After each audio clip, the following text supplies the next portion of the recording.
garantia de que ninguém vai ficar incomodado porque, de repente, muito obrigado.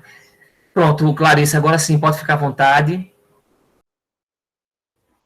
Então, mais uma vez, né, agradecer o convite. Quero dizer que, para além de ser professora, eu sou militante da educação de jovens e adultos, faço parte da coordenação colegiada aqui do Fórum EJA Ceará. No município, eu acabo que assumindo turmas de educação infantil, né, apesar de ter um doutorado na linha da educação de jovens e adultos. Mas sou uma militante da EJA, e aí acho que ao longo do meu livro eu situo isso, né? Bom, então, assim, esse meu livro, né, vocês podem ver aqui, Diretrizes Curriculares, Educação de Jovens e Adultos, EJA, né, Desafios Freirianos do município de Fortaleza, ele foi resultado da minha tese de doutoramento, tá? E, assim, quero pedir licença, porque eu escrevi um texto pequeno para poder mediar aqui a nossa fala, e vai ter momentos que eu vou fazer a leitura de alguns trechos, tá certo? E aí, às vezes, a gente não tem muita a cultura de ouvir, mas eu acho que é melhor para eu poder organizar o meu pensamento. Bom, e aí, para falar um pouco de como aconteceu a história desse livro, eu queria ler para vocês um poema do Manuel de Barros, que eu não sei se vocês conhecem, que diz assim, inclusive esse poema, ele abre o meu livro, né? A maior riqueza do homem é a sua incompletude. Nesse ponto, sou abastado. Palavras que me aceitam como sou, eu não aceito. Não aguento ser apenas um sujeito que abre portas, que puxa válvulas, que olha o relógio, que compra pão às 6 da tarde, que vai lá fora, que aponta o lápis, que vê a uva, etc, etc. Perdoai, mas eu preciso ser outros. Eu penso renovar o homem usando borboletas. Então, assim, por que eu trago esse poema no meu livro? Porque o homem, ele é compreendido, e aí há uma influência do pensamento marxista, né, nas ideias de Paulo Freire. O homem, ele é um ser histórico, o homem é um ser histórico e social. E se ele é histórico e social, significa que ele constrói a história, que ele faz a história. E essa história, ela é resultado dessa ação coletiva de todos os homens. Então, a história não é algo que está dado, não é algo inexorável, não é algo que não é possível de mudanças, né? Então, assim, o pensamento marxista, assim como Freire, vê a história como algo que é dialético, que tem suas contradições, né? Então, assim, os problemas que existem na nossa sociedade, nas políticas educacionais, eu diria, elas são resultado da construção dos homens. Então, se os homens criam os problemas, então os homens também são capazes de resolver os problemas, né? Então, essa é a concepção dialética e história da realidade, né? Que Freire tão bem tematiza na Pedagogia do Oprimido e em toda a sua obra. Então, assim, quando eu resolvi estudar essa temática que culminou na minha tese de doutoramento, que culminou nesse livro, não foi uma temática assim que não veio do nada, né? Eu lembro que tem uma colega minha que deseja muito aí entrar no mestrado, disse, mulher, arranja aí um tema para a gente conversar, para a gente discutir, né? Só que quando a gente vai estudar determinadas temáticas, elas são situadas historicamente, né? Existe uma determinação na construção disso, né? Então, isso não surge do nada. Então, como não surge de nada, é porque a minha construção histórica como pessoa, como profissional da educação, né? E esse meu envolvimento com a temática da EJA, ela também não se deu do nada, né? Então, se dá a partir de uma construção minha de vida, né, de família pobre, de pais não escolarizados, que lutou para garantir a sobrevivência da família, dos filhos, que não tinha escolaridade, mas compreendia que a educação era direito de todos, que a educação era importante para provocar as mudanças sociais, né? Então, interessante assim, né, o meu pai, gente, ele ajudou a fundar o Sindicato dos Garçons, ele era garçom. A minha mãe era diarista, e eles não tinham escolaridade, não tinham um salário certo. E eu me recordo, assim, na minha história pessoal, de quantas vezes o meu pai, algumas vezes, ele voltava do trabalho, porque não se tinha nenhuma garantia, né, do ponto de vista da lei trabalhista, e aí ele voltava, porque acertava-se que iam pagar determinado valor e na hora não era aquilo, né? Então ele chegava em casa, minha mãe muito indignada, porque nós estávamos praticamente, né, sem ter o que comer, devendo as mercearias, e aí como é que, de repente, ele ousa não trabalhar e não se meter àquela situação, né? Então, essa consciência nele era muito forte, eu diria, né? Não chegava a ter uma leitura de mundo, do ponto de vista marxista, da luta de classes, mas vivenciou a exploração e a opressão ali, né? No seu campo de trabalho, ao longo da sua vida, resultado de um sistema injusto, né? E, então, assim, houve essa influência de história de vida que levou-me a estudar essa temática, né? Porque é uma temática que reproduz o modelo de uma sociedade desigual, de um modelo injusto, que não se prioriza a educação. Ainda mais quando a educação é de pessoas que, por uma série de motivos, né, não se alfabetizaram, né, não tiveram direito à escolarização. Não vou utilizar a expressão aqui do governo do Ceará, a idade certa, né? Faço uma grande crítica, até porque não existe a idade certa para você educar-se. A educação ela precisa ser permanente, né? Então, por conta desse meu envolvimento todo na luta social, por essa história de vida, eu sempre, de adolescente, comecei a me engajar nos movimentos. Então, fiz parte do Grêmio da escola, depois como secundarista, depois entro na universidade, vou para o centro acadêmico, vou para o diretório central, passo pelo Partido dos Trabalhadores, né? Cheguei a me filiar, depois eu saio. E diante desse contexto aí, dessa realidade, foi que fui convidada a fazer parte da gestão da Luiziane Lins, né? Isso, a gestão Luiziane Lins, que é do Partido dos Trabalhadores, fui convidada a coordenar o ensino fundamental na Regional 3. Fortaleza, ela se divide em diferentes regionais. Nesse período, eram 6 regionais, né? E aí eu coordenava um setor do ensino fundamental, e dentro do setor de ensino fundamental nós tínhamos a educação de jovens e adultos. E aí eu fui me aproximando, porque até então eu tinha muita vivência, quando eu fazia pedagogia, né, de alguns projetos sociais, e a gente praticamente não tinha disciplina, que tratava da EJA, da educação popular, era inclusive, nem era obrigatório, né? Então eu lembro que eu fui fazendo curso de serviço social, e, né, melhorou bastante a universidade hoje. Acho que a EJA hoje, apesar de sempre ter ficado do lado marginal, mas ela conseguiu ter uma visibilidade maior hoje na universidade, um pouco melhor, eu acredito, né? Eu digo que todo esse trabalho que vocês aqui vêm desenvolvendo em termos de estudo, muito legal. Bom, e aí, gente, contextualizando nessa minha entrada, então, por conta do meu movimento social, fui convidada a fazer parte dessa gestão e fui me apaixonando pela temática, né? E só que, assim, me envolver nessa temática, estudar e compreender esse sistema desigual, injusto e excludente que a grande maioria dos jovens e adultos, né, e adolescentes e idosos estão situados, só ter essa consciência, ela não é suficiente para provocar mudanças, né?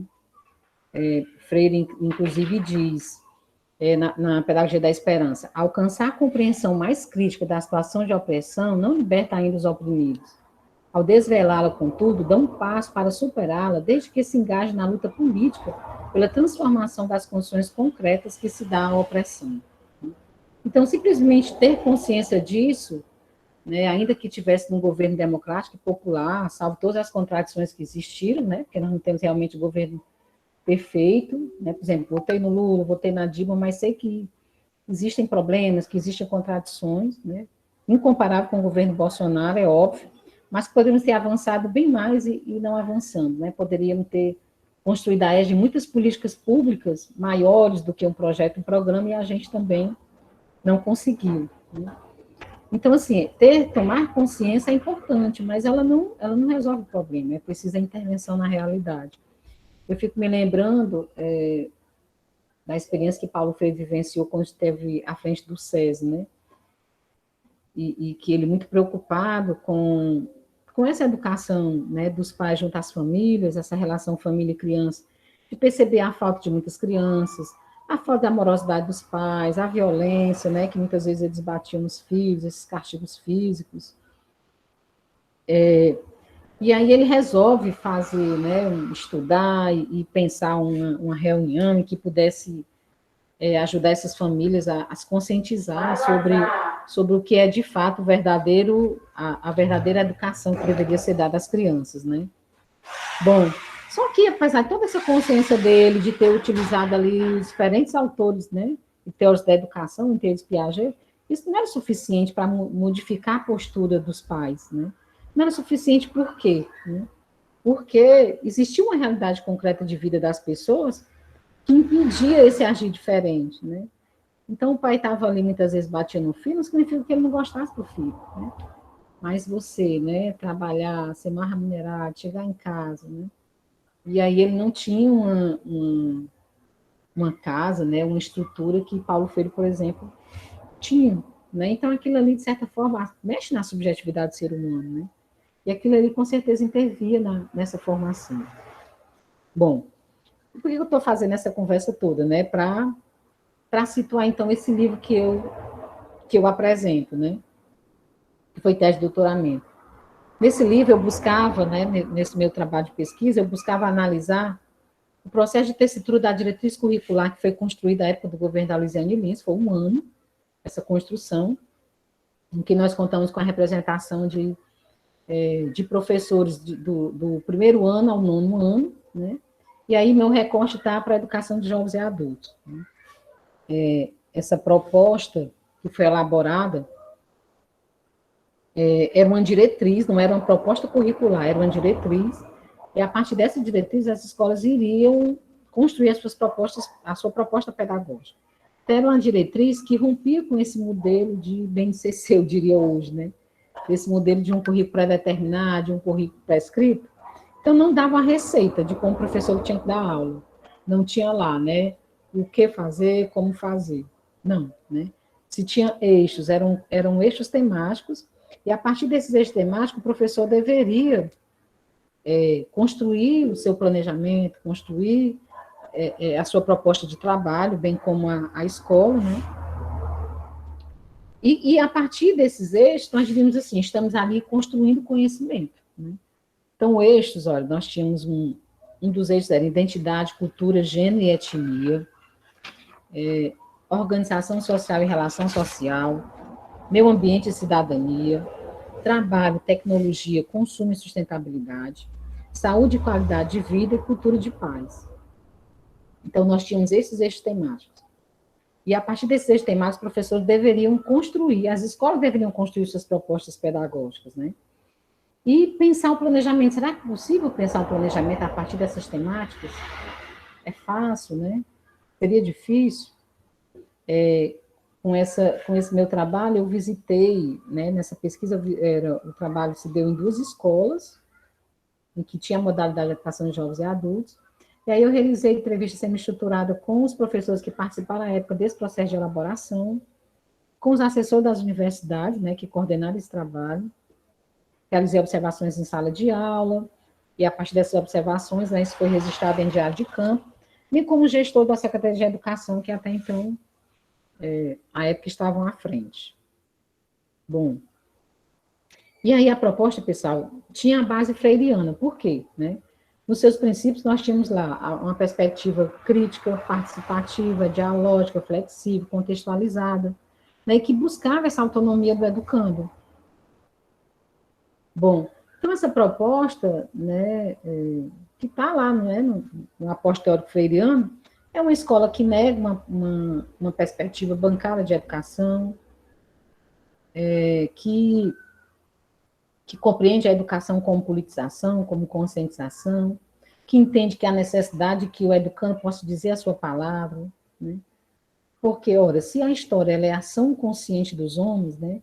Se a história ela é esse próprio exercício da praxis, né, em que a gente precisa atuar nela, quem precisa agir, refletir, de novo agir, e compreende-se que essa realidade ela pode ser transformada, ela pode ser dialética, nós diríamos, Então, qual é o papel do professor nessa concepção de realidade dialética?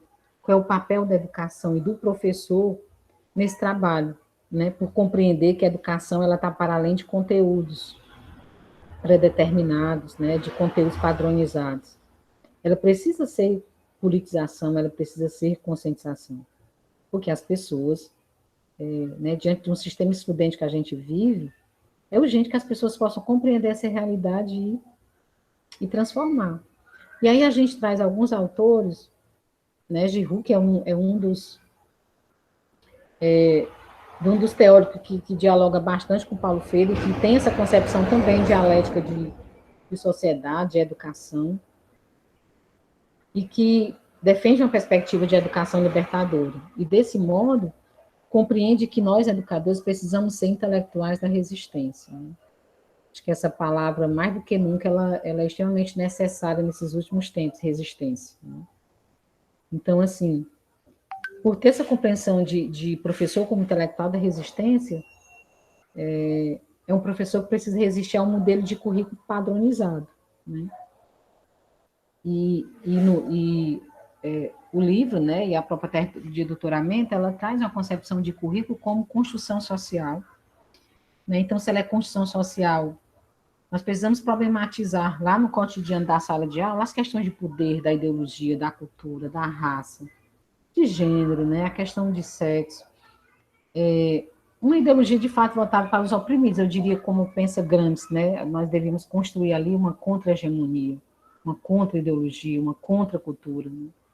De afirmar uma outra realidade, porque, de fato, essa, gente, não é possível. Né? Então, assim, se o trabalho docente, se a história é dialética, se a educação ela deve ser dialética, o trabalho docente também precisa ser. E esse trabalho docente, ele tem uma intencionalidade política. Então, essa intencionalidade política, gente, requer que esse homem, que esse educador, compreenda que essa realidade precisa ser transformada. E eu, como educador, né, eu posso, por meio de saber, de conteúdos significativos que precisam ser trabalhados na sala de aula, ajudar a mudar o modo de ser e de pensar das pessoas. Né? A educação, ela não pode tudo, mas ela pode muita coisa. Né? Então, dirias na atualidade, né, nós vamos pensar um currículo na nossa sala de aula, eu diria, para além da educação de jovens e adultos, em todos os níveis e modalidades de ensino, né? Por exemplo, que atitudes ele teria, que atitudes, né, o homem, nós, né, teríamos que tomar diante dessa destruição do planeta, né? Essa destruição do planeta que nos ajudou a ficar nessa pandemia que hoje estamos vivenciando. Né? Como pensar práticas pedagógicas, como pensar um currículo que ajude as pessoas a problematizar a negação dos direitos sociais, gente. Né? Com as questões da diversidade. Eu tenho uma amiga que o filho dela é trans e ela vive na tensão de que esse menino um dia, né? Essa menina um dia, ela possa ser morta, ela possa ser violentada. Em razão da intolerância, né? Da intolerância, do desrespeito que existe, né? No mundo. Então, assim, o professor precisa se preocupar com essas questões. E aí eu não consigo imaginar como que um currículo padronizado dê conta da nossa especificidade da educação de jovens e adultos. Na verdade, não consigo ver um currículo padronizado em nível nenhum. Né? Estou aqui conversando sobre a educação de jovens e adultos, mas eu sou professora da educação infantil. E eu digo para a minha coordenadora, mulher, eu sou muito rebelde. Quando me diz o que eu tenho que fazer, o que eu tenho que dizer, porque eu me acho competente, suficiente para saber o que eu vou fazer, né? Por exemplo, no caso da educação infantil, nós não temos um currículo pré-determinado, nós trabalhamos em cima de campos de experiência, de direito de aprendizagem, embora esteja lá na base, né? E que essa base ela acabou sendo negada de todo um processo de condição que até então tinha sido elaborado anteriormente. Então, a primeira proposta, eu diria, na educação infantil, ela chega a ser até revolucionária, porque ela nega também esse modelo engessado, né? Embora na base, inclusive, utiliza lá os códigos, né? E eu trabalhando na Secretaria de Educação em Maracanaú, e é uma briga, porque eu trabalho com formação de professores e eu fico... A equipe diz uma coisa e eu estou lá na contracultura dizendo outra coisa. Ó, esquece esse negócio de código, né? Assim, tentando entrar por dentro, né? Que é meio contraditória, mas que a gente busca fazer, né? Então, assim, o que eu percebi é que essas questões, quando eu estava em campo, né? Que essas questões, elas não chegavam nas nossas salas de aula, né? Encontrei professores extremamente sérios, comprometidos, né?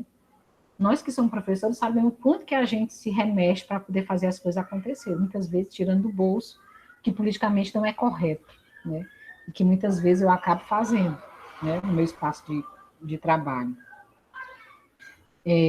Então, a gente percebia, assim, que existia, e visitando nos projetos político-pedagógicos das escolas, existia uma preocupação muito grande para que esse adulto, né, ele aprendesse a ler, escrever e ter os conceitos básicos de matemática. Só que eu ficava me perguntando, sabe, mas que leitura é essa? Né? É uma leitura que decodifica? Então, como a coisa acaba sendo muito instrumental, essa leitura, acaba que esse educando, que esse sujeito da EJA, ele acaba não podendo vivenciar daquela viagem prazerosa ao mundo da leitura, né? Tanto da compreensão mesmo de mundo, do ponto de vista crítico, como o prazer da leitura, né? Porque a arte, né, a literatura é uma arte, e essa arte também precisa estar na nossa formação. Né? Então, ele acaba tirando dele essa capacidade de se emocionar, sabe? Com a leitura. Lembrando que nesse período aí dessas aulas remotas aí, em que eu trabalhando com as crianças, olha só, né, como a questão do analfabetismo, como a questão da não escolarização prejudica todos os níveis e modalidade de ensino, gente, porque você hoje, né, você tem muitos pais que não conseguem acompanhar, né, as crianças e adolescentes porque eles não sabem ler. Ler no sentido freiriano, eu diria, né? Tanto ler, né, claro, a gente se depara com questões mesmo da decodificação, mas dessa compreensão maior. Eu me recordo que eu estava trabalhando, inclusive, o poema Café com Pão, do Manuel Bandeira, não sei se vocês aí já viram, que eu acho muito legal, me remete muito à minha infância. Né? Café com pão, Virgem Maria, que foi isso. Imaginava que, né, os pais poderiam estar lendo aquele livro, né? Os pais que eu digo, né? A mãe, a avó, a tia, quem estaria o irmão mais velho com essa criança, né? E percebi que não havia essa compreensão, né? Assim, eles de fato não viajaram nessa leitura aí todinha, porque compreendo que os que estavam alfabetizados apenas decodificavam, de fato não compreendiam, de fato não viajaram aí no mundo da leitura, né? Então, essa preocupação, né, o professor acaba vivendo uma tensão, né? Essa tensão de responder ao modelo tecnicista de educação, em que ele sofre uma pressão, né, desse modelo estudante aí da avaliação. É muito forte uma visão empresarial na educação, com esses benditos testes padronizados, né? Uns testes padronizados que seguem uma BNCC padronizada. E o Luiz Carlos Freitas, gente, tem um livro que é muito interessante, que a gente precisa ler, que trata sobre a reforma empresarial na educação, nova direita, velhas ideias. E ele diz assim, olha só, que ele alerta que o foco hoje é o direito de aprender, e não o direito de ser educado. Né? Então, o direito de aprender em cima das habilidades e das competências, né? Particularmente língua portuguesa e matemática. Então, essa compreensão maior de educação, ela vem se perdendo ao longo do tempo. Né? E aí, nós, educadores, ficamos um apêndice das plataformas interativas. Né? Aqui, por exemplo, aí está aí, né, essas várias empresas aí ganhando dinheiro. Né? Nós temos as universidades públicas, mas, de repente, hoje eu aqui no Ceará vou fazer, né, outro município como formadora, curso que a Nova Escola está dando, né, sobre a educação, né, e vai dizer como fazer, né, é sempre essa a receita, o que fazer, como fazer, por que fazer, sim. E o nosso papel, como ser que tem a capacidade de agir, de pensar, de elaborar, de criar, de resistir, né, de errar e depois acertar de novo, né. Então, nós ficamos, de certa forma, gente, escravo disso. Só que, como eu disse lá no início, a história é dialética, né? a tarefa do professor, ela tem uma intencionalidade política, né? E diante dessa intencionalidade política, como é que eu resisto? É possível resistir? Eu resisto sozinha? Ou eu resisto nesses coletivos aqui, né, que nós estamos? E aí, Franco, né, outra autora que eu utilizo no meu trabalho, a Maria Amélia Santos, em que ela vai questionar se o professor vai ser capaz de resistir, sabe? Se o professor vai ser capaz de resistir a esse modelo aí. Um modelo que impede, eu diria, né, a gente fala muito Paulo Freire da defesa de que nós possamos dizer a nossa palavra, né, que o educando diga a sua palavra. E eu diria, nessa concepção aí neoprodutivista, neotecnicista de educação, como diz Saviani, o professor ele é impedido de dizer a sua palavra, e o aluno também, o educando também, né? Porque acaba que ele vai perdendo aos poucos essa natureza, essa capacidade dele de planejar suas aulas, né? De dizer de que modo ele quer fazer, por que ele quer fazer. Né? Ao mesmo tempo em que eu, né, faço uso das palavras da Franco, né? Dizer assim, o professor vai ser capaz de resistir, eu diria, ele precisa resistir. Né? E nesse sentido, trazendo para a educação, né, na educação já usados, eu diria, ó,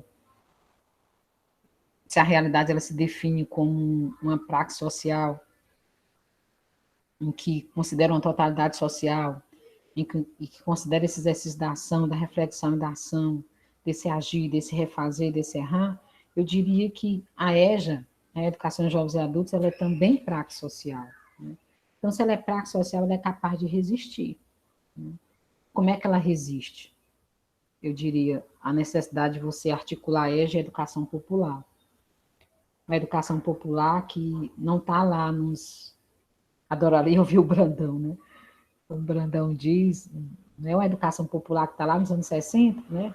Antes do golpe, que foi abortado pelo golpe militar, não.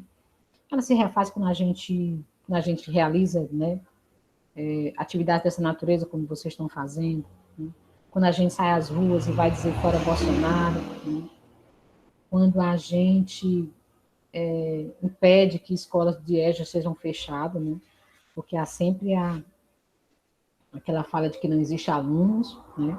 Então vamos fechar. A gente que está nos espaços das secretarias sabe dessa realidade a todo momento, tem que estar lutando, tem que estar brigando, problematizando para dizer que a educação é direito de todos. Então essa cultura de que a educação é direito para todos, né? A educação como uma ação permanente do homem, e que o setor público, né, que a esfera pública precisa garantir, a gente precisa estar a todo momento lembrando disso por onde a gente passa, é impressionante, né? Então, assim, só que não basta a gente só entender a realidade, né? A gente, por exemplo, assiste tantas lives maravilhosas que tem tido nesses últimos tempos, né? A pandemia também trouxe esse aspecto positivo da gente poder se encontrar mais, né? Estudar mais, refletir nesse espaço aqui.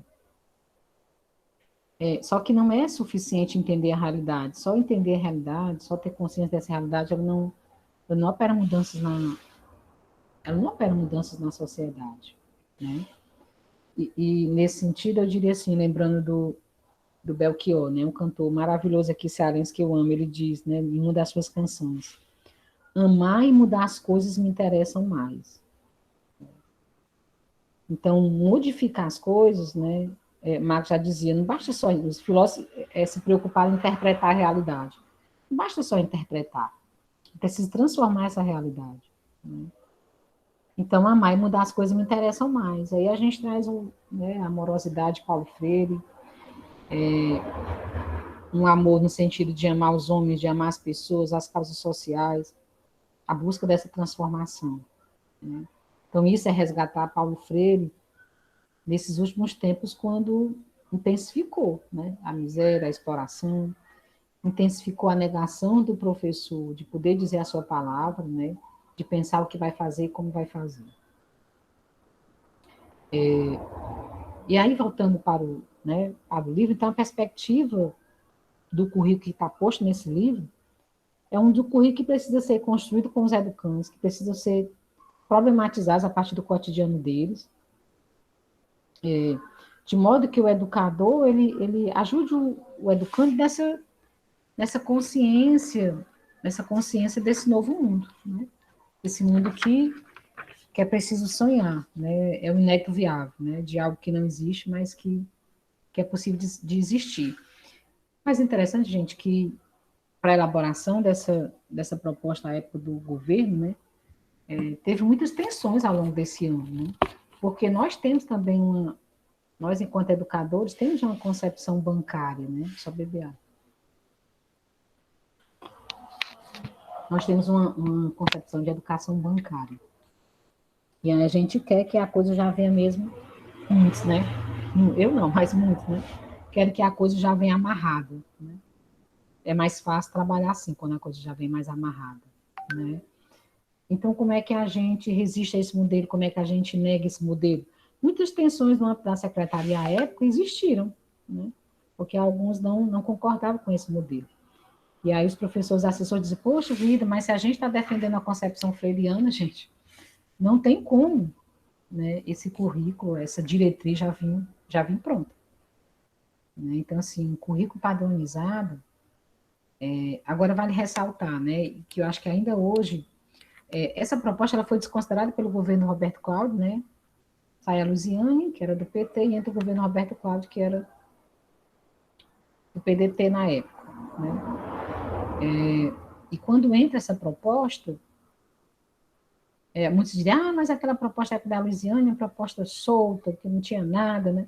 Então, no lançamento do meu livro, o Eustáquio Romão, né, que foi um Instituto Paulo Freire estava, ele fez o prefácio do meu livro, e ele dizia, né, que é uma das grandes críticas que Paulo Freire recebe, né?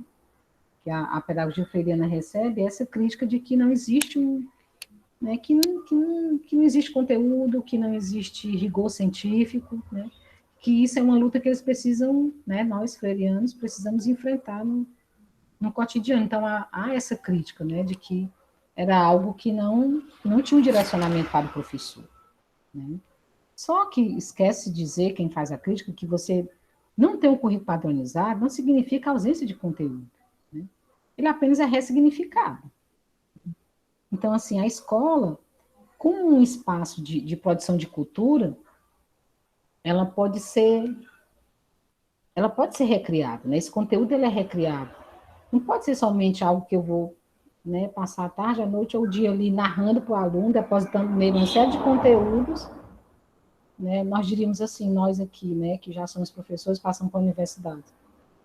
Se eu tivesse que fazer o Enem de novo, gente, eu não passaria. Uma série de conteúdos também que me ensinaram, né, que eu decorei, que eu nunca tirava tanto 10 em matemática, e hoje eu disse, meu Deus, aquilo ali, eu não sei de nada daquilo ali. Né? Então, assim, que escola foi essa? Por onde foi que eu passei? O que foi que eu aprendi? Né? Então, assim, para dizer que esse conhecimento, ele não tem sentido, ele não tem significado. Né?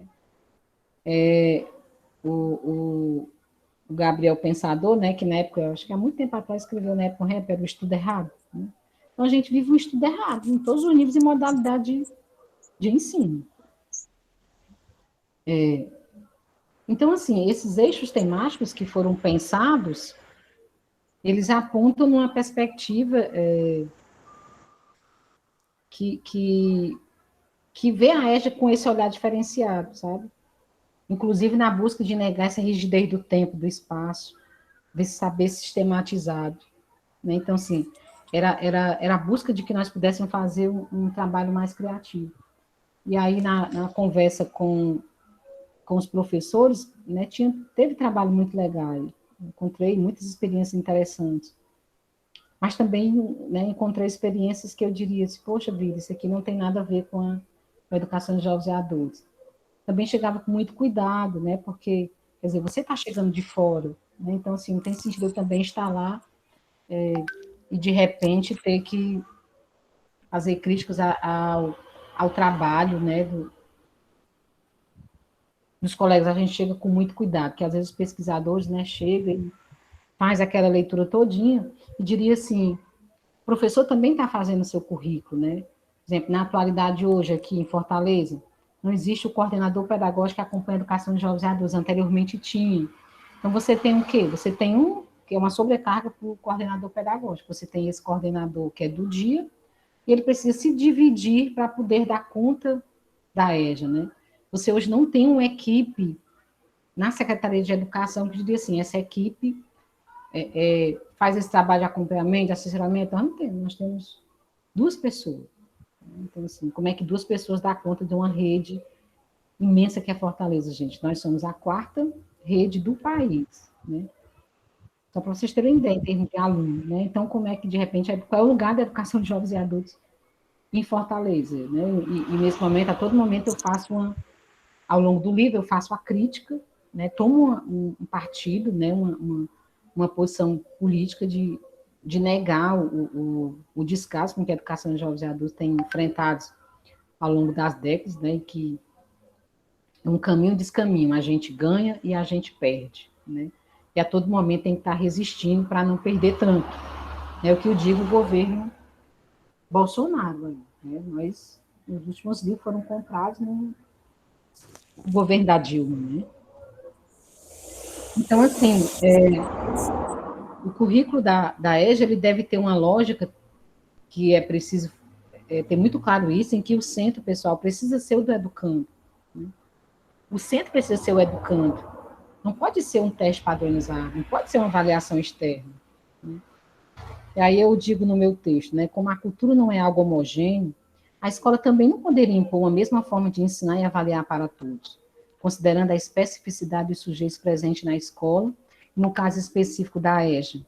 Essa responsabilidade aumenta, porque temos pessoas de diferentes faixas etárias, diferentes modos de ver e entender o mundo, diversas raças, etnias, sexos e credos. Né?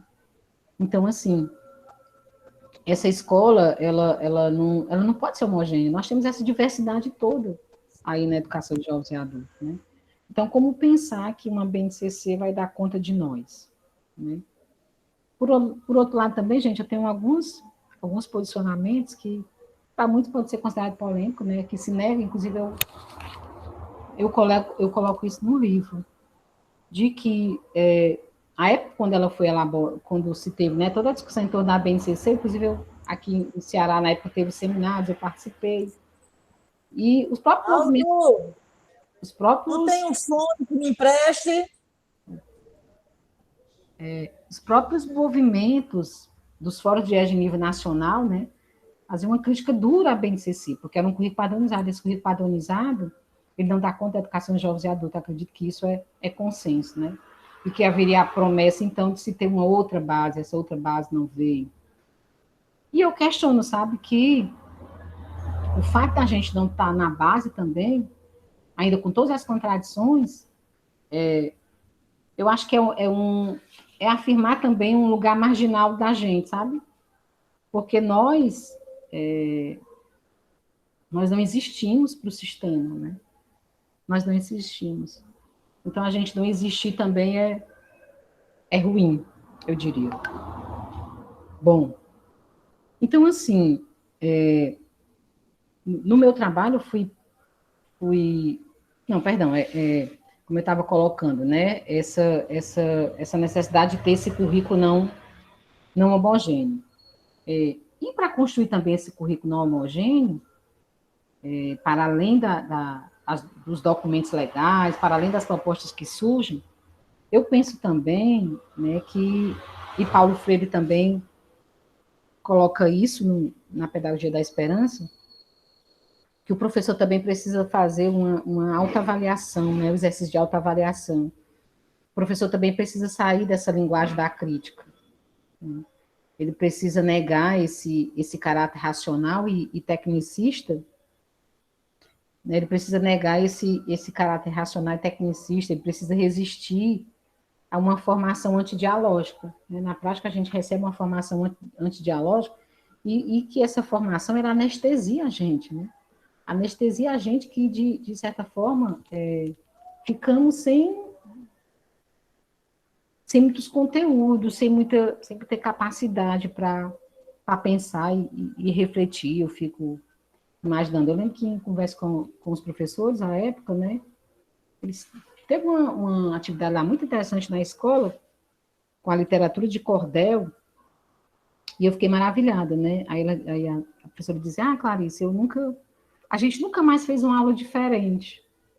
Ou a gente trouxe o cordel para cá e tudo, quer dizer, qual é a compreensão, né? É de que o cordel ali era um momento diferente, né? Então, assim, parece que quando a gente traz a arte, a poesia, parece que quando a gente explora, né, a cultura popular, a gente está fazendo, é como se fosse uma ilustração ali, um momento, né? E não deveria ser essa a nossa concepção. E o problema estaria onde? Da nossa formação, né? É a universidade também que não nos possibilita essa formação de pensar essa visão mais ampliada, né? Eu também diria que nós, enquanto educadores, precisamos também vivenciar, né?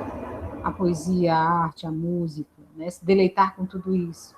Porque a nossa formação, muitas vezes, ela se baseia no aspecto cognitivista. Isso é ruim, porque se nós somos uma totalidade, né?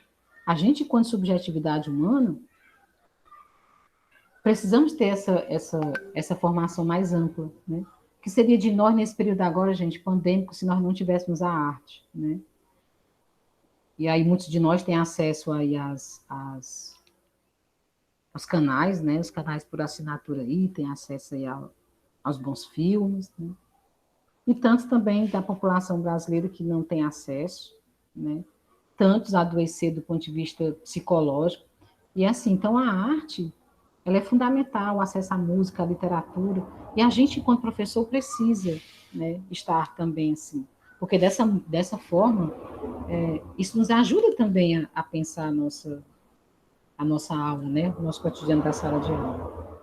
Então, assim, a escola, ela pode ter um poder muito grande, né, um poder de ajudar as pessoas, ajudar esses educandos a problematizar suas vidas e pensar outros mundos, sabe, desejar outras coisas. Como esse mundo da cultura influencia, né? Porque, olha, minha mãe era diarista, minha mãe só estudou até o primeiro ano. E eu lembro como criança, na infância, ela trabalhava, né? A gente morando em periferia, ela trabalhando nas grandes,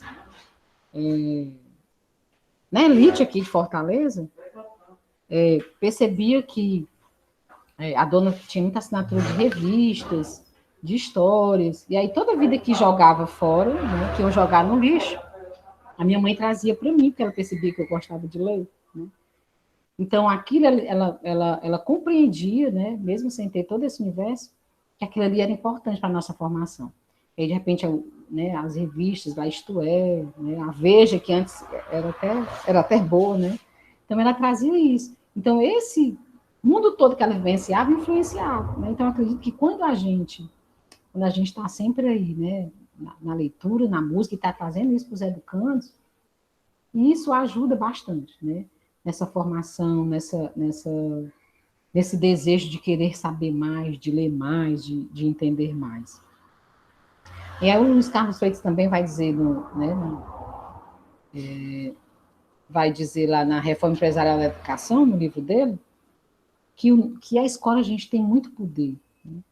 Só que o poder da escola não pode ser o poder dos testes padronizados, não pode ser o poder das avaliações externas, a gente viver nessa tensão. O poder da escola está na gente, né? Está nos educandos, está nos educadores, está nos gestores, está na perspectiva de você pensar uma pedagogia participativa.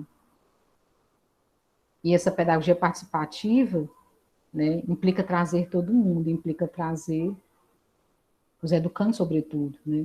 E eu diria, poxa, né, se nós tivéssemos essa cultura da compreensão, se os educantes tivessem a cultura da compreensão, que a educação é direito de todos, então toda vez que uma escola fechasse, a zoada ia acontecer.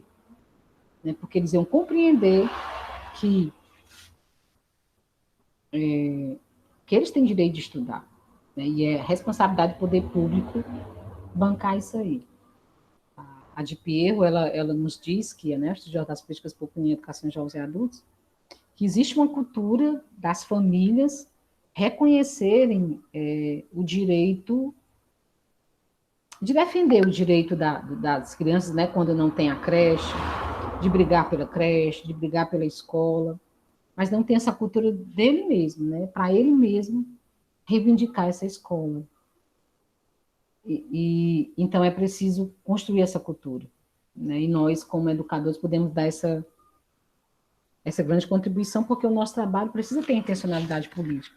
E ter intencionalidade política é ajudar as pessoas a, né, a construírem essa noção de cidadania, do cidadão. Não cidadão que... Né, a cidadania hoje é compreendida como cidadão que pode comprar, né, o cidadão que compra, mas não tem a compreensão do cidadão que reivindica, que critica, que vai à luta, né?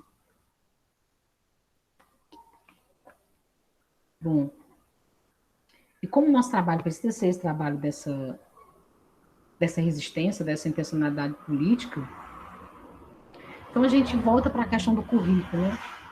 O que os nossos educandos precisam aprender? Né? Eu até já fiz essa pergunta, né? Diante dessa pandemia que já vitimou tanta gente, né? Que princípios éticos e políticos nós precisamos debater em sala de aula? O que a gente pode dizer, né, diante do aumento do desemprego, da fome, da miséria? Muitas vezes o trabalhador ele sofre essa opressão, mas muitas vezes ele não percebe. Meu pai, quando era explorado lá no campo de trabalho, né, vivenciava aquilo na prática. Mas será que tinha essa leitura, né, maior por que estava acontecendo isso? Né? Eu tenho uma irmã que ela se aposentou, trabalhou numa fábrica aqui, fábrica Riachuelo, que exporta aí para o Brasil todo, se aposentou e sai, né, fazendo elogios à fábrica. Né? Então, assim, a exploração estava ali, mas ela não se percebeu que ela foi alienada, né? Que ela se alienou diante do trabalho que realizava. Então, é importante que esse currículo nos ajude a essa cultura de lutar pelo direito, né? Pelo direito de se educar. E no caso da EJA, esse direito de se educar não está restrito à alfabetização, né? Essa escolarização, uma escolarização que precisa ser permanente. E para isso, mais uma vez, a necessidade de articular a EJA com a educação popular, né? De construir isso no cotidiano, de lutar por isso, já que a gente compreende, tem clareza de que o analfabetismo ele não é culpa do indivíduo, né? Mas é resultado de um sistema desigual. E aí muito nos preocupa, né? A última resolução aí do Ministério da Educação, né? Resolução número 1/2021, que nega essa perspectiva de uma EJA crítica, né? De uma EJA na perspectiva freiriana. Então, ela busca aliar essa EJA a esse modelo padronizado. E eu fico preocupada, inclusive, pessoal, porque há um forte apelo à educação à distância, né, principalmente no caso do ensino médio e no ensino fundamental 2, né, que a gente tem essa tecnologia, ensino fundamental 2, né, mas de sexto ao nono ano. Então, abre esse precedente, né, muito claro. Eu disse, meu Deus, né, o quanto que né, as mídias aí têm ganho dinheiro nesses últimos tempos aí, nessa educação remota, nessa formação de professores. Então, você hoje vai deixar isso bem mais evidenciado, né? E você ter essa educação de jovens e adultos aí à distância. E, olha, se nesse momento nós sabemos os desafios que é estar com esses educandos, né, nesse contexto pandêmico, então você ter que colocar isso em lei, né, é mais sério ainda, é mais desafio ainda para a educação de jovens e adultos. Também me preocupo quando lá na resolução eles falam da EJA multietapas, algumas coisas ainda não estão muito claro lá nos conceitos que ele evidencia, inclusive a Unesco, né, vai estar dia 2 fazendo um momento sobre essa resolução. Acho que é importante que a gente possa participar e para conhecer melhor, né? Eu estava lendo em que eles falam da EJA multietapas, né? Assim, quando o número de estudantes não corresponde ao estabelecido pelo sistema, o sistema pode ir lá atender, né, os alunos especificamente, eu fico perguntando, mas, poxa vida, é uma desculpa que se tem para ir minando e acabando de vez com a EJA, né? Porque sempre ela argumenta a secretaria, mas não formou a turma, só tem tantos alunos, né? Então, se é dessa forma, né, a resolução ela vem aprofundar mais ainda o nosso problema, né, da negação da EJA enquanto direito. Mas como eu também reafirmo, né, apesar de todo esse quadro aí, né, terrível em que a educação de jovens adultos vivencia, a história é um campo de possibilidade. Então, no livro, eu faço a crítica, né, ao descaso da educação de jovens e adultos, trato dos avanços que nós tivemos, particularmente no governo, né, de Lula e Dilma, faço um passeio aí pela história, desde quando se falou de educação, né, do direito à educação para as pessoas adultas, até esse contexto atual, chego nesse contexto atual, e a todo momento eu né, chamo a atenção para um convite à luta dos educadores para afirmar a EJA enquanto direito, porque compreende que a história é um campo de possibilidades. E aí, isso requer do professor a luta por melhores condições de trabalho, né, pelo direito à educação de todos, por compreender que o educando, ele constrói uma cultura, ele precisa construir uma cultura de lutar pelo direito dele. E é essa a nossa tarefa como educador também. Porque a educação é politização, é conscientização, né? Mas não basta só saber disso. É preciso intervir na realidade, né? Então, o livro ele faz esse convite, esse chamado, né, aos educadores.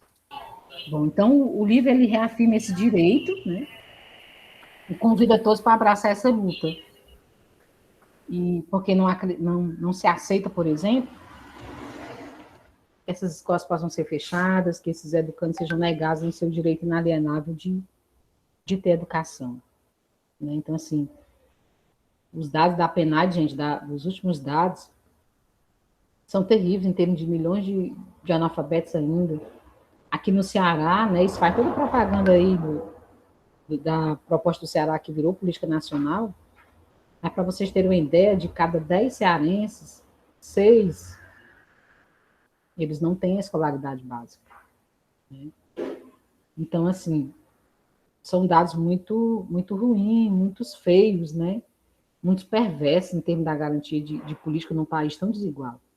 A gente sabe que a educação ela não pode tudo, né? Ela não é a alavanca da transformação, mas nós sabemos que termos a escolarização faz a diferença, né? Como o Lula anteriormente dizia, né? Pelo menos comer 3 vezes ao dia. Claro que a gente não quer isso só, né? Como diz Titã, a gente quer diversão e arte, né? Não podemos viver somente desse alimento.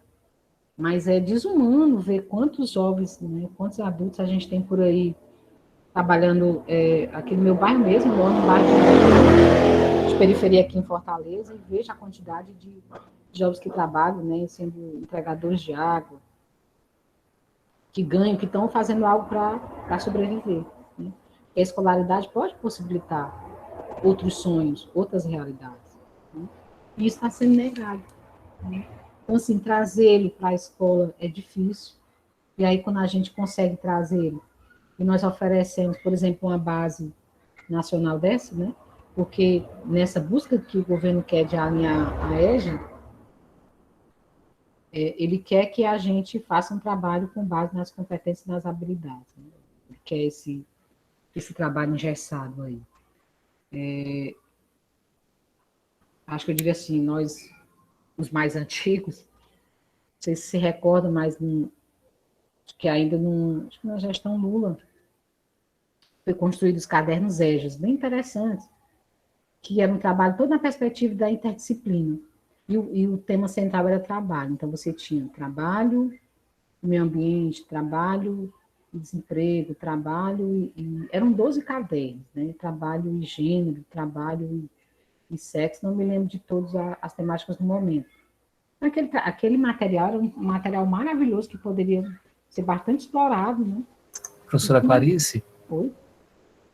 já estamos chegando no limite aqui do tempo da sua primeira fala, tá? Pronto, só para lembrar. Tá, joia, estou já fechando. Bom, então, só para terminar, né? Então, assim, esse trabalho, gente, esse material é um material maravilhoso, né?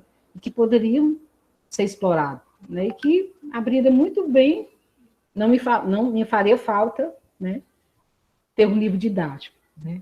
Claro que o livro também, ele pode ser importante dependendo da forma como ele é trabalhado e da concepção que lá está posta. Então, um material maravilhoso, mas que acaba sendo desconsiderado aí em muitos municípios, em muitos estados, né? Então, era só, finalizando, é só isso, né? Dizer que o livro, ele é um convite a essa afirmação de Paulo Freire nos últimos tempos, né? Chega a ser revolucionário afirmar Paulo Freire diante de um contexto terrível que a gente vivencia hoje, né? Diz respeito ao ser humano, aos direitos básicos de sobrevivência, e que vocês, se desejarem, vocês podem adquirir comigo. Ele, né, é uma produção que a gente mesmo se bancou, então ele está no valor de R$40. Vocês que moram mais distante de mim, infelizmente precisariam pagar o frete para poder recebê-los, né, via correio, tá bom? Então, agradecer, gratidão aí por ter me ouvido, e espero que a gente possa dialogar um pouquinho mais. Gratidão, gente. Ok, obrigado, professora.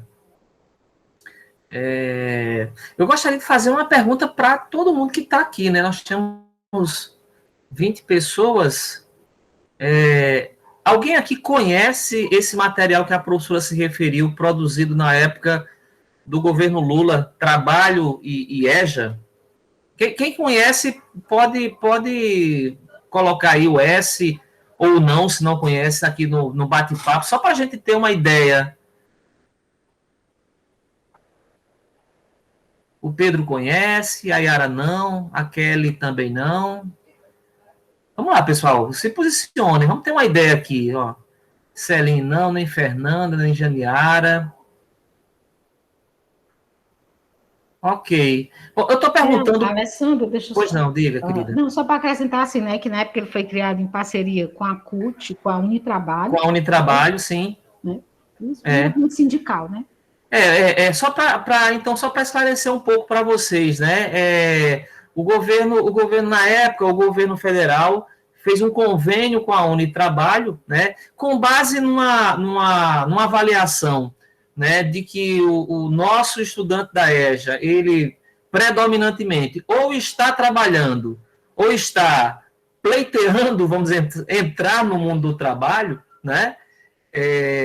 O governo federal, na época, fez um convênio com a Unitrabalho, que é uma rede, não sei se ainda existe, mas foi muito forte por muito tempo, uma rede que reunia algumas universidades, capitaneada pela Unicamp, salvo engano, e essa rede produziu esse material. No nosso blog, no blog do nosso projeto, EJA em Movimento, nós temos exemplares digitalizados, obviamente, né? É digitalizado. Exatamente, Pedro. É um material que não trabalha com seriação, ele trabalha com áreas, né? E tem sugestões de atividades, né? Obviamente, são sugestões. No nosso blog, no blog do projeto EJA em Movimento, o blog é ejaemmovimento.blogspot.com, nós temos lá uma versão digitalizada desse material. E se eu não me engano, aí a Clarice poderia me ajudar, se eu não me engano, no portal dos fóruns, em algum lugar lá, eu não sei se é no espaço do pessoal de Goiás, mas, enfim, no portal dos fóruns também tem fornecido o acesso a esse material. Aliás, no portal dos fóruns, nós temos não apenas esse material, nós temos vários outros materiais pensados numa perspectiva da educação popular, numa perspectiva transformadora, né, que pode ser acessado e serve como fonte para a gente estar refletindo sobre essas questões, né? Bom, é isso. Está aberto, então, para as pessoas poderem fazer perguntas. Eu acho que a Antônia levantou a mãozinha, depois ela desligou a mãozinha. Não sei se foi por engano, mas está aberto. Quem quiser fazer algum comentário ou fazer perguntas para a professora Clarice, fiquem bem à vontade.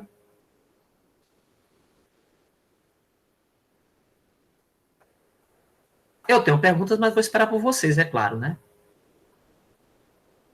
Eu fui bem educado pela minha mãe.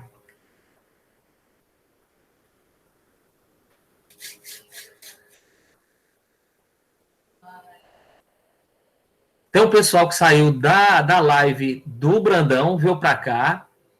Obrigado. Professora Fabíola, por exemplo. Professora Deise, por exemplo.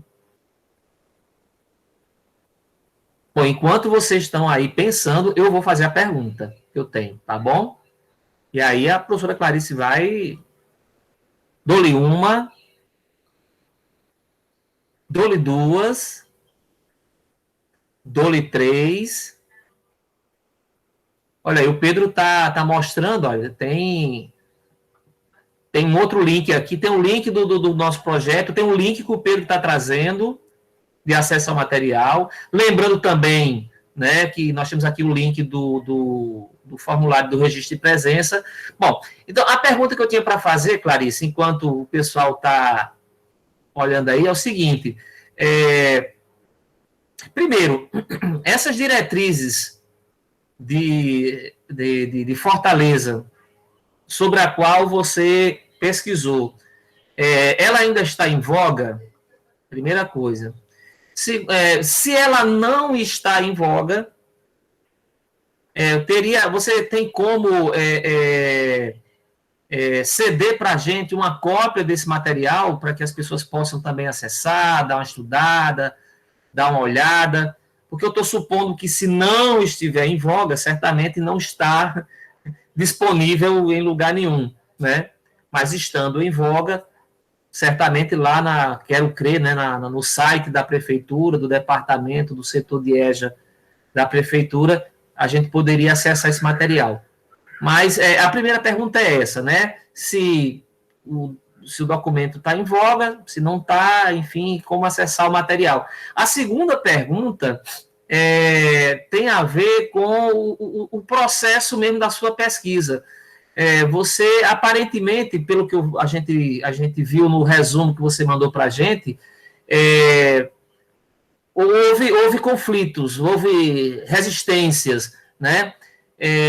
Essas resistências, no seu entendimento, no seu trabalho, eles foram ou estão sendo fortes o suficiente para a não viabilidade da proposta, né? Ou são resistências que estão sendo ou foram superadas aos poucos? Eu estou dizendo foram ou estão porque, obviamente, a primeira pergunta é se está valendo ou não está valendo a diretriz, obviamente. Então, tudo depende da resposta a essa primeira pergunta, né? Obrigado. Alessandro, de fato, a proposta não está valendo, ela foi desconsiderada pelo atual governo, né? Nós tínhamos estado na gestão do PT, e essa proposta, ela foi, logo quando o primeiro governo entrou, né? As conversas de bastidores é que diz, foi colocada na lata do lixo, né? Uhum. Os bastidores foi essa, foi colocado na lata do lixo, foi desconsiderado. Por outro lado, nada foi construído depois, né? Então, a EJA, de certa forma, ela caminha sem direcionamento, embora se busca trazer aquele modelo do dia para, né, aqui a gente tem algumas turmas da EJA durante o dia, algumas escolas, mas é muito assim, naquele sentido como é que eu digo, meu Deus, dos alunos ditos que, né, que estão fora de faixa e que acabam criando para dizer que é turma de EJA, que isso não é turma de EJA, né? Acaba sendo dessa forma. Então, assim, a proposta ela foi desconsiderada, ela não tá valendo. Porque logo quando se findou, em 2011, essa proposta, se perde a eleição, né? No próximo ano, não é uma política maior, né? Então, o governo chega e modifica. Então, acabou-se que não houve um trabalho de acompanhamento, né? Havia iniciado as formações e tudo, mas tudo foi abortado, né?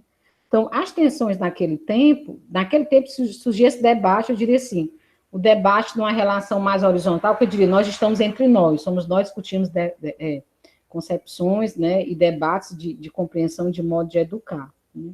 Nesses últimos, com a nova gestão, na verdade é porque a linha da atual gestão, né, isso eu tenho um posicionamento no livro, é aquela visão muito cognitivista, né? Então, a visão cognitivista centrada em português e matemática. Então, não há essa preocupação de formação de consciência crítica, de educação libertadora, não há, né? É a própria concepção mesmo do partido que está à frente da gestão, né? Eu diria isso. Sei. Deixa só completando. Foram só 4 anos de mandato, então, no seu entendimento, não foi suficiente o tempo para que a proposta fosse maturada pelo corpo de professores da EJA, da rede? No caso, essa gestão Luziane foram quase 8 anos, né? Mas no início, nós tivemos outros processos até chegar nessa proposta, né? Se começava, parava, se começava, parava. Até que em 2011 findou, né? Realmente nessa elaboração. E aí, pelo menos na conversa, porque eu realizei entrevista com professores que participaram à época do processo de elaboração, né? Como diriam das professoras assessoras, a gente não consegue, você não consegue dar conta de ouvir todas as vozes, né? No geral, acho que de professor da EJA nós tivemos 18 professores, né, que participaram desse processo. Só que no caso eu centrei em apenas uma regional, eram várias regionais, né? Eram 6 regionais, eu centrei somente em uma regional. E nessa regional que eu centrei, eu só consegui localizar 3 professores, porque houve uma dificuldade muito grande também para conseguir o contato desses professores, né? Eram muito idas e vindas, alguns eram do segundo segmento, e o meu foco era o primeiro segmento. Então, eu tive dificuldades também para localizar esses professores que à época participaram, né? Então, eu diria que da mesma crítica que eu faria ao governo Lula e Dilma, que eu diria assim, nós poderíamos ter tido uma capacidade maior de poder nos organizar politicamente, trazer os movimentos sociais para nos apoiar, e eu acho que a gente, muitas vezes, né, acho que não conseguimos muito isso, acho que poderíamos ter dado um apoio maior, né, em termos de organização social, política e tudo, de embate junto às políticas aí. Eu diria que o governo da Luiziane aqui, né, que se caracteriza como um governo democrático popular, também teve as suas falhas e também faltou essa possibilidade aí de ajudar mais na organização política dos professores, né? Que diante de uma desconstrução, as pessoas poderiam ter resistido mais, né, em afirmar esse modelo. Então, acho que houve essa falha aí no processo. Ok, vamos lá.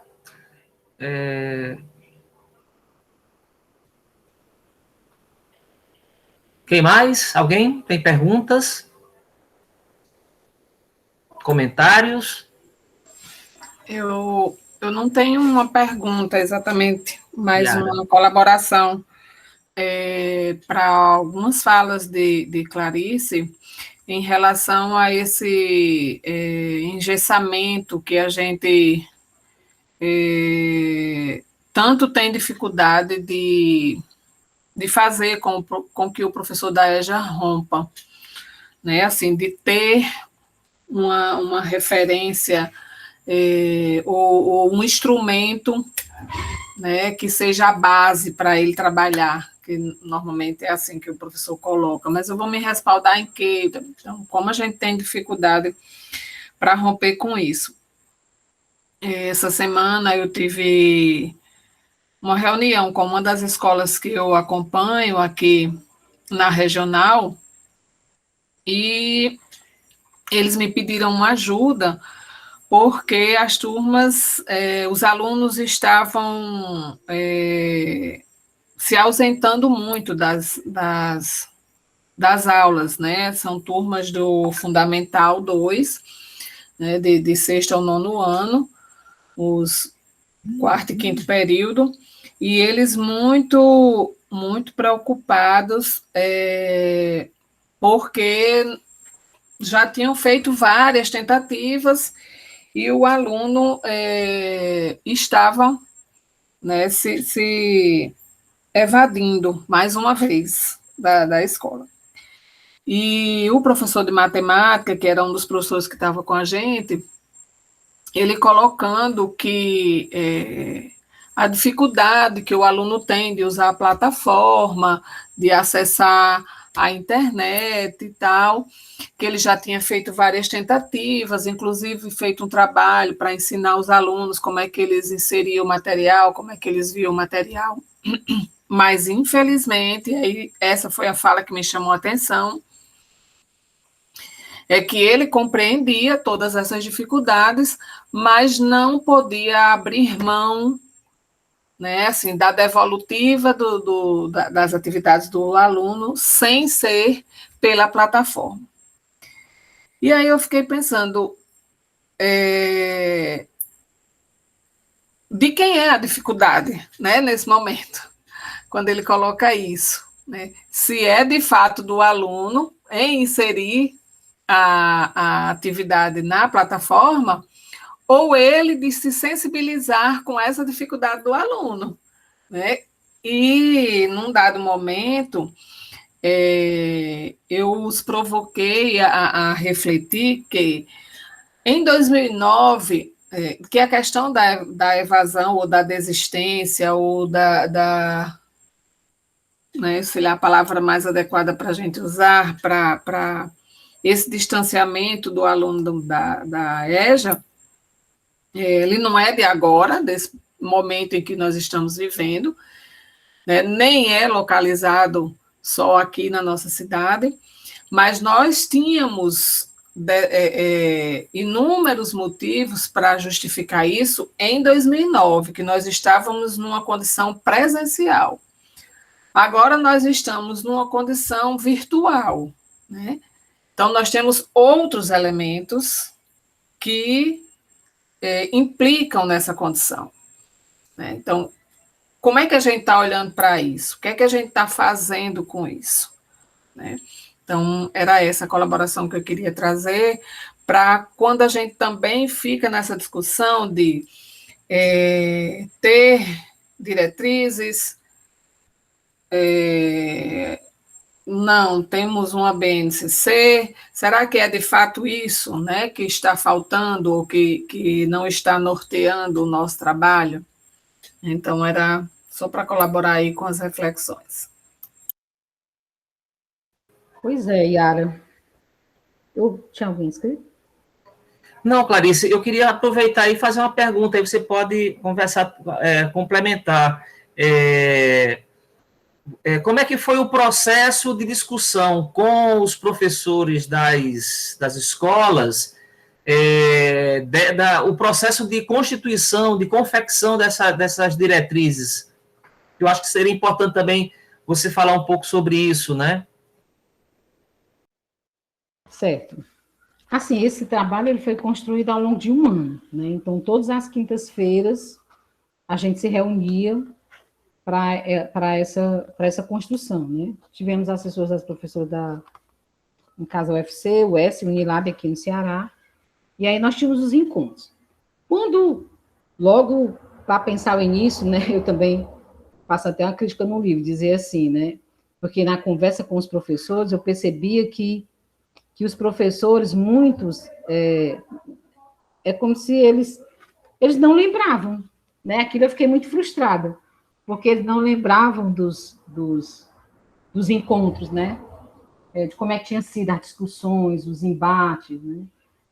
E aí, para alguns, é como se aquilo ali fosse apenas mais acho que uma formação que eles passaram, né? Porque no início, Fortaleza, assim, qual é acho que uma falha do pensar as secretarias, né? Você tem a secretaria, aí você tem os espaços menores e você tem as escolas. E aí, quando se deu essa primeira ideia dessa construção, então, assim, a secretaria, né? Eu era de uma instância menor, né? Então, a secretaria se reúne, pensa pelo menos um arcabouço disso, depois nos chama, né, os outros técnicos dessas instâncias das regionais, que a gente chamava, e depois chega-se nas escolas. E também foi considerado as propostas, se queria ouvir que propostas as escolas tinham, né, sobre a diretriz curricular, então foram pedidos planejamentos, foram pedidos algumas as propostas das escolas para que também fosse analisada, para que quando essa chegasse também, você não desconsiderasse que até então a escola estava sendo produzida. Então, se formou-se diferentes grupos, né? E se formou esse grupo da EJA. Então, nós tínhamos, como era uma proposta que foi criada do primeiro ao nono ano, você tinha os diferentes grupos e nós tínhamos o grupo da educação de jovens e adultos. Então, tinham encontros todas as quintas-feiras, e eles tinham os encontros maiores reuniam todo mundo, né? E tinham os específicos da educação de jovens e adultos. Então, da educação de jovens e adultos, nós tínhamos as equipes das secretarias e das regionais, e vocês tinham alguns professores que participavam, né? Então, depois, quando se tinham os encontros formativos maiores, e aí esse grupo que estava em torno da proposta também estaria nesse momento formativo também, problematizando essa diretriz. E, então, quando se foi pensar, no caso, durante os grupos que foram discutir a educação de jovens e adultos, então se fazia grupo de trabalho para a elaboração, né, do texto e tudo, e aí o texto passava pelos assessores, né, de diálogo. E aí alguns assessores também, a gente diria assim, né, como o conhecimento não é neutro, travou uma luta grande quando a gente, tipo assim, vamos então votar, né, se de fato isso entra, se isso não entra. Então era muito polêmico, e aí os professores da universidade tentavam argumentar do ponto de vista do pensamento freiriano a importância de a gente poder apontar um outro currículo. Então, era um sugerido texto, né, para se estudar, tinha momentos de estudo, se estudava, e a partir dos estudos fazia os fechamentos de textos ou de livros, para culminar nessa escrita desse documento. Então, nós tínhamos os grupos de trabalhos que ajudaram nessa elaboração. Mais uma pergunta, enquanto estou vendo que ninguém aqui está perguntando, eu vou me aproveitando. Clarice, houve algum momento em que foi possível, nesse processo de construção, a socialização de experiências que os professores estavam desenvolvendo, né? Os professores da EJA estavam desenvolvendo? Houve algum momento em que isso foi colocado como ponto de discussão para a contribuição à construção das diretrizes? Eu diria assim, que foram pedidos planejamentos, plano do que os professores estavam desenvolvendo, né? Mas não me recordo. Lembro-me que teve uns seminários de amostras de experiências, mas não necessariamente vinculada à construção das diretrizes, não, sabe?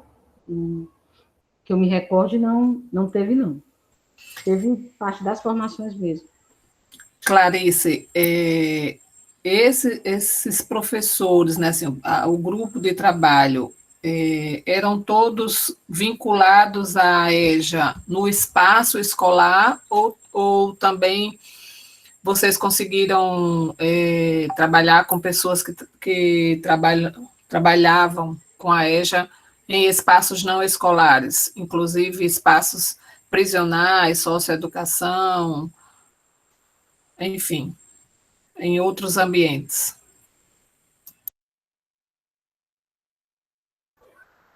Não. Infelizmente, essa outra abordagem, não. Salvo que salvo que houve uma escuta, né, de adolescentes que viviam nas ruas, né? Os adolescentes viviam nas ruas, houve grupos focais, né, para escuta. Mas os outros grupos não, infelizmente não. Ah, tá. Então a metodologia que vocês usaram com esses grupos foi a escuta focal, né?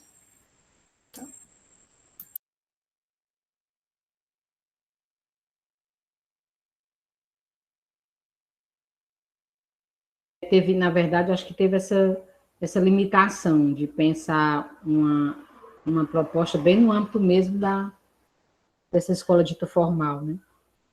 Desafio de construir uma perspectiva freiriana no espaço de uma escola que segue esse modelo sistematizado, né, de educação. Houve esse limite.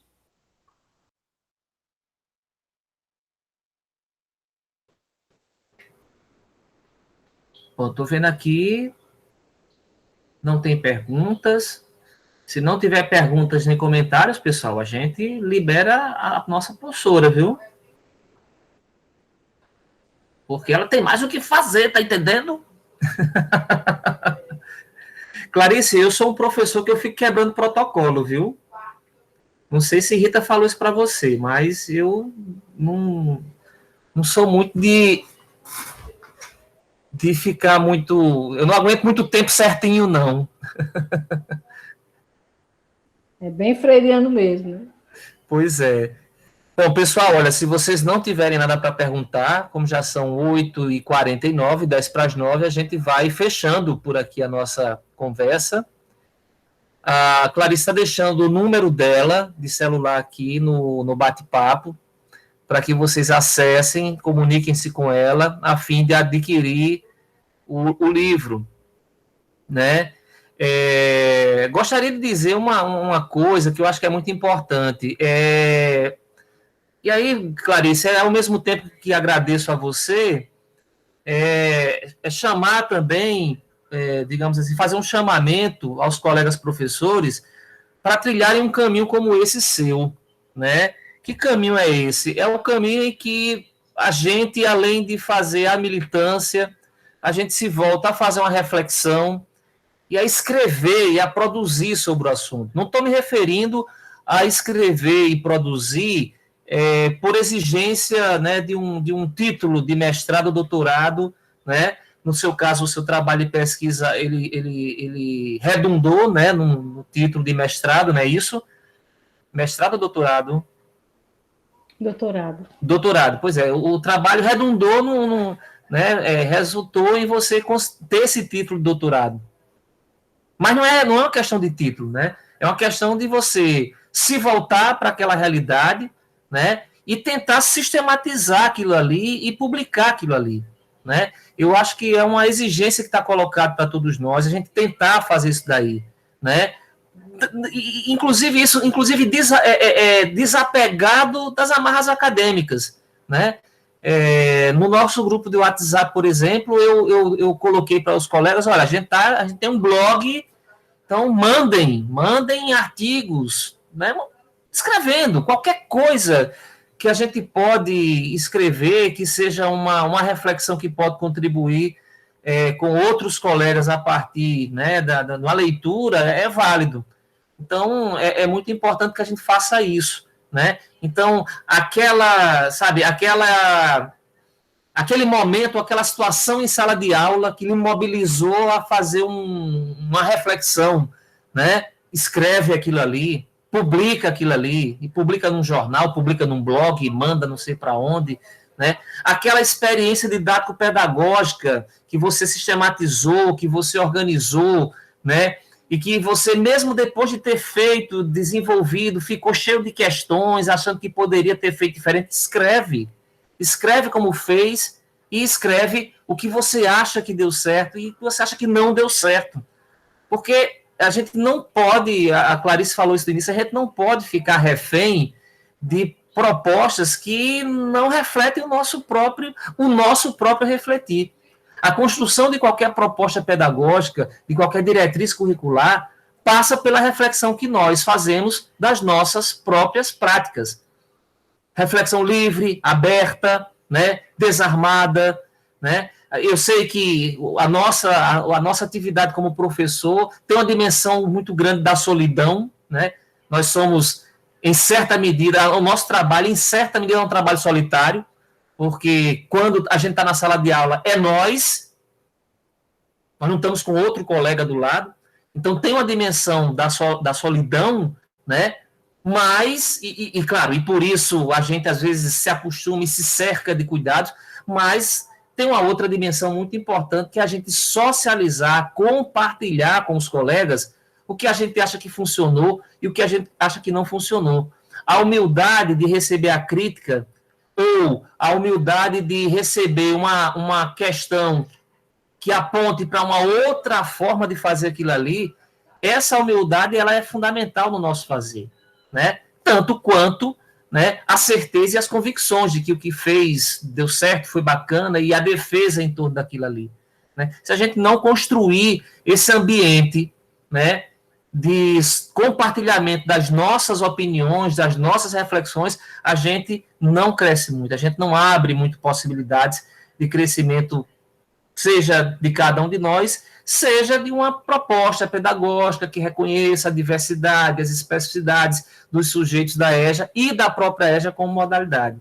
Então, assim, quero parabenizar o seu trabalho, não apenas pelo conteúdo, mas pelo que ele representa como movimento, que eu acho que todos nós que atuamos na EJA temos que fazer, que é de se jogar naquele contexto ali e escrever, começar a compartilhar com os outros as nossas impressões, seja num formato mais acadêmico, que foi o que você fez, seja em outros formatos, artigos, né, escritos, espaços, relatos de experiência, porque isso é o que, de fato, eu acho vai fazer a gente visualizar currículos, propostas pedagógicas que têm a ver com a modalidade. Yara, Clarice, fiquem à vontade, e qualquer outra colega pode ficar à vontade. Um grande desafio. Eu, por exemplo, tenho tentado, mas para mim não é... Talvez, se começar, né? Sempre há um começo, talvez se começar, consiga. Mas sim, eu também concordo, apesar de não ter essa prática, né, do exercício. Mas também gostaria de parabenizar a Clarice, acho que você trouxe nessa sua fala muito tranquila, muito pausada, né, muitas boas reflexões, né, contribuições para que a gente possa pensar na continuidade do nosso trabalho, dos nossos estudos. Muito obrigada. E certamente, até concluir a leitura do livro, teremos outras discussões. Eu agradeço. Porque eu tinha pensado assim, poxa, como é que eu vou apresentar este livro aqui para os doutores, né? Para os doutores da rede. E aí eu resolvi escrever, né? Lembrando aí do Alessandro, né? Eu participei de uma live na semana passada também, era com livro, mas fazendo essa discussão Paulo Freire e EJA. Aí eu disse assim, menina, eu vou escrever, né? Porque quando eu escrevo, para mim é mais fácil eu poder organizar o meu pensamento, né? Aí eu escrevi, então para hoje eu também escrevi, né? Depois eu posso compartilhar com vocês. Porque quando eu escrevo, para mim é mais fácil. Eu disse, poxa vida, mas como é que apresenta o trabalho no EJA? Então, é possível que algumas coisas tenham ficado de fora, né? Eu disse, não, eu vou centrar, então, nessa concepção maior do que é pensar Paulo Freire na educação de jovens e adultos e articular isso com a minha própria história de vida, né? Aí deu um textozinho pequeno, deu em 6 páginas. Eu disse, não, depois eu posso melhorar e disponibilizar para vocês, né? Escrever para mim também é terapêutico. Na semana passada eu até publiquei aqui um artigo no Jornal O Povo, porque eu fui acometida pela Covid, né? Aí o pessoal brinca, a Clarice vive denunciando no Jornal O Povo, né? As coisas que ela passa. Eu feito um sobre a EJA, não, fiz sobre isso, né? Eu disse, meu Deus, assim, porque eu acho que eu envolvida nessa história de reler Paulo Freire e lembrar do aspecto da humanização que tanto ele resgata, né, que ele lembra. Eu disse, poxa vida, a gente passa por cada situação, e foi muito isso, uma situação X que eu pensei de desumanização. Eu disse, poxa, eu compreendo o trabalho dos médicos, eu respeito o trabalho dos médicos, né? Quer dizer, que enfrenta essa pandemia, que sofre o descaso do Bolsonaro, que nega a pandemia, né? E está aí milhões de colegas e pessoas que, né, que morreram nesse período agora, mas que, apesar disso, o médico também precisa resistir ao modelo de atendimento que lembre que ele lida com gente, não é com coisa, né? Então, assim, há o estresse da profissão, há o estresse do baixo salário, das faltas de condições de trabalho, mas ainda assim eu preciso existir porque nós somos gente, né? Nós não somos coisas, né? Como diz Chape, nós não somos máquina, nós somos homens, né? Então, era bem nesse sentido que eu escrevi. Então, assim, nessas horas é terapêutico para mim, porque eu tive uma Covid que foi considerado leve, né? Mas que graças a Deus não precisei me internar, mas que sofri bastante, assim, em termos de fraqueza, e que estou fazendo fisioterapia respiratória, né? Eu fico imaginando quem teve situações gravíssimas, né? E eu disse assim, menina, eu comecei a escrever isso, que eu estava bem mal, porque eu me acho muito fraca, assim, fisicamente. E pra vocês terem uma ideia, gente, era difícil até segurar no celular, né? A Rita é minha amiga pessoal, e todo dia a Rita mandava perguntas como é que eu estava, né? Aí depois eu disse para a Rita, ela estava com raiva, mulher, porque eu não conseguia pegar no celular, cansava os meus braços, né? E mesmo nesse processo de cansar os braços, eu comecei a escrever esse artigo que eu mandei para o jornal O Povo, né? Eu disse, naquele momento foi terapêutico, é quando eu escrevia, pelo menos eu esquecia que eu estava com a Covid e que eu estava mal, né? Então, assim, eu acho que é importante mesmo que a gente possa escrever e registrar. Mas escrever é difícil, né? Eu acho difícil, né? Mas mesmo assim eu vou, né, buscando esse exercício, né? Eu acho que é importante a gente estar elaborando, né? Pensando. Isso nos ajuda também na luta, né? É importante. Mas quero agradecer, gente, pela oportunidade de estar aqui divulgando o trabalho, podendo fazer essa reflexão, né? É sempre bom a gente se encontrar com os pares, né? Nessa relação horizontal aqui de escuta sobre a EJA, tá bom? Então, gratidão aí pelo momento. Valeu, Clarice. Muito obrigado. Pessoal, então a gente vai encerrando por aqui, agradecendo a presença de todos, essa energia boa, né? E desde já a gente convida todos a construir essa resistência, seja, né, escrevendo o que está fazendo, o que está pensando no cotidiano da EJA, seja participando de momentos como esse, seja participando de momentos como o do dia 3. Não esqueçamos que o dia 3 está chegando, hein? Sim. Eu fiz uma foto, mas a maioria das câmeras estavam fechadas. Se vocês quiserem aparecer com as câmeras abertas. É bom, né? Pessoal que tá... Eu não trouxe meu kit de maquiagem, só para vocês terem uma ideia. Eu estou aqui, cara limpa, correndo o maior risco. Acho que o pessoal bora, Tatiane, bora, Nália, né? Desde bora, Kelly. Isadora, com esse sorrisão não é possível que você não vá mostrar, né? Pelo amor de Deus, né? Daisy com seus cabelos reluzentes, olha que maravilha. Obrigado, Kelly. Ó, Marli tirou o cenário do lado da Xuxa, mas manteve o cenário que a filha dela adora brincar. Vamos lá, então, para Vamos mais. lá, Giovanni, Cristóvão, vocês também esqueceram o kit maquiagem, é que foi igual a mim, não veio não, viu? Vamos botar a cara para fora, minha gente. Isso. Alessandra, em sua homenagem. Toda descabelada. Eu também tô todo descabelado, olha aqui como é que eu tô. Só um segundo, Giovana. Tá, Giovana, tá certo, eu tô aguardando. Espere meu amigo aí, por favor. Vamos lá, é só dizer a palavrinha mágica, né? Jegue! Adorei, Tatiane. Fiz mais uma foto. Beleza, obrigado. Pessoal, então é isso aí, muito obrigado. Vamos em frente. Dia 16, Educação Matemática e EJA será a nossa próxima reunião virtuosa. Excepcionalmente, na sexta e, excepcionalmente, 15 dias depois da outra. Tá bom? Um grande beijo. Fiquem em paz. Não se aglomerem. E no dia 3, quando se aglomerarem, vão tudo protegido. Se Deus quiser. Tchau, tchau. Tchauzinho.